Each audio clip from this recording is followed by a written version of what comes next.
Welcome to Vijay education. ఈ రోజు నుంచి మన ఛానల్లో ఏపీ బోర్డ్ సిలబస్ ట్రిగ్నామెట్రీ అనేటువంటి మ్యాథమెటిక్స్ చాప్టర్ ని ఎక్స్ప్లెయిన్ చేయబోతున్నాను। ట్రిగ్నామెట్రీ అంటే భయపడుతున్నారా? అయితే ఈ వీడియో మీకోసమే। ట్రిగ్నామెట్రీ అంటే భయపడకుండా సులభమైనటువంటి పద్ధతుల్లో ఈ వీడియోని నేను మీకోసం క్రియేషన్ చేయడం జరిగింది। నా ఛానల్ ని సబ్స్క్రైబ్ చేయండి, లైక్ చేయండి, షేర్ చేయండి। Thanks for watching. Okay students, మన డైలీ లైఫ్లో ట్రిగ్నామెట్రీ ఉపయోగం ఏమిటి, అసలు ఎందుకు ఉపయోగిస్తారు, ఇలాంటి విషయాలన్నీ మనకు అర్థం కాకుండా సబ్జెక్ట్పై మనకు ఇంట్రెస్ట్ అనేది ఉండదు కదా। ముఖ్యంగా ట్రిగ్నామెట్రీ అసలు ఎందుకు ఉపయోగపడుతుంది తెలుసుకుందాం। మీరు ఎప్పుడైనా ఆలోచించారా? ఇలాంటి పెద్ద పెద్ద పర్వతాల ఎత్తుని ఎలా కనుగొనేవాళ్ళు వెనకటి రోజుల్లో? మీకు తెలుసా? తెలియదు। ముందుగా అసలు హైట్ అంటే ఏమిటి, ఎత్తు అంటే ఏమిటి, ఆ ఎత్తుని ఎలా కొలవాలి, ఈ పర్వతం మీద చిట్ట చివరి పాయింట్ ఇక్కడ నుండి మనం నిట్ట నిలువుగా హైట్ని కొలవాలి ఎలా? నిట్ట నిలువుగా అంటే పర్పెండిక్యులర్గా అంటాం, తెలుగులో అయితే లంబంగా అంటాం। ఓకే, సో మరి ఈ పర్వతం ఎత్తు కొలవాలి అంటే చివరి నుండి ఒక టేప్ పెట్టి కొలవచ్చా? కొలవలేం। ఎవరెస్ట్ లాంటి శిఖరాలు తీసుకుంటే అవి ఎక్కడమే కష్టంగా ఉంటాయి కదా, మరి వీటిని ఎలా కొలుస్తాం? ఎలా సాధ్యం కాగలదు? సో ఇలాంటి కేసెస్లో మనకు మ్యాథమెటిక్స్ యొక్క సంబంధించిన కాన్సెప్ట్స్ అవసరపడతాయి, రైట్? సో వీటిని మనం కూలంకషంగా అర్థం చేసుకునే ప్రయత్నం చేద్దాం। ఇక్కడ ఒక బాలుడు నిలబడి ఉన్నాడు, ఒక చిన్న బాలుడు నించుని ఉన్నాడు। పర్వతం ఎత్తు కొలవాలి, ఎలా కొలుస్తాడు? మనకు ట్రిగ్నామెట్రీ అనే కాన్సెప్ట్ ఎలా పుట్టింది అనే విషయం ఇప్పుడు మనకు రైజ్ అవుతుంది। ఇక్కడ నేను ఈ బాయ్ని ఒక లైన్ సెగ్మెంట్ లాగా ఊహించుకుంటున్నాను।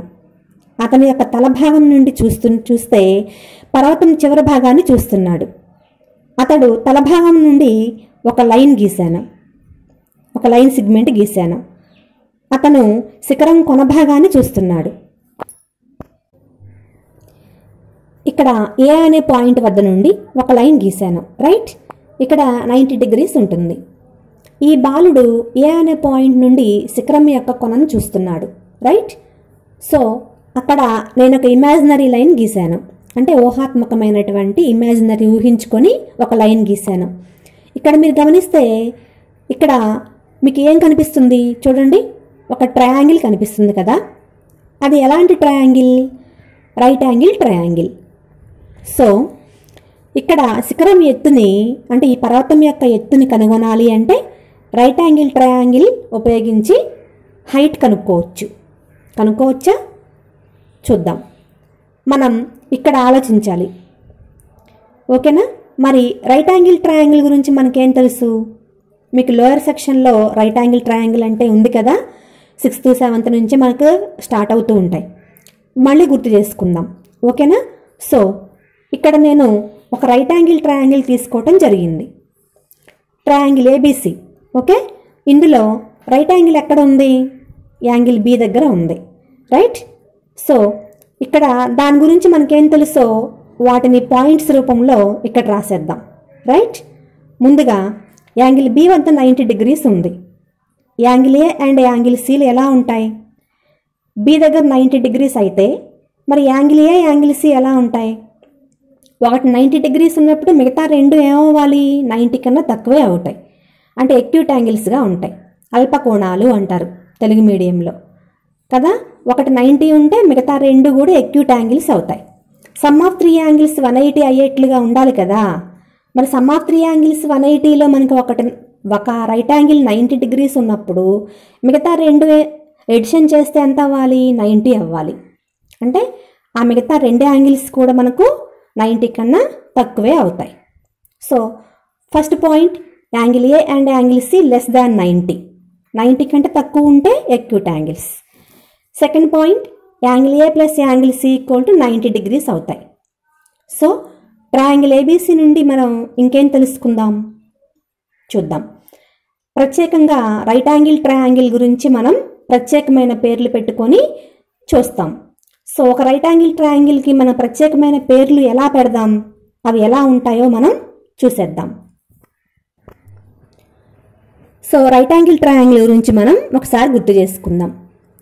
ఇక్కడ 90 డిగ్రీస్కి ఆపోజిట్గా ఉన్నటువంటి సైడ్ని ఏమంటాం హైపోటనస్ అంటాం.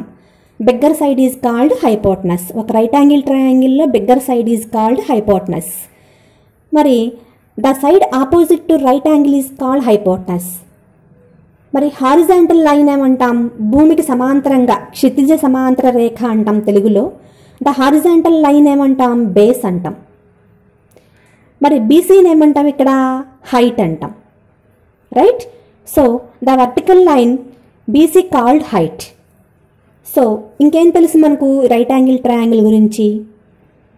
ఒక ముఖ్యమైన ప్రాపర్టీ ఉంటుంది. రైట్ యాంగిల్ ట్రయాంగిల్ అనగానే మనకి ఏం గుర్తొస్తుంది? ఒక ముఖ్యమైన ప్రాపర్టీ ఉంటుంది, ఒక థీరం ఉంటుంది.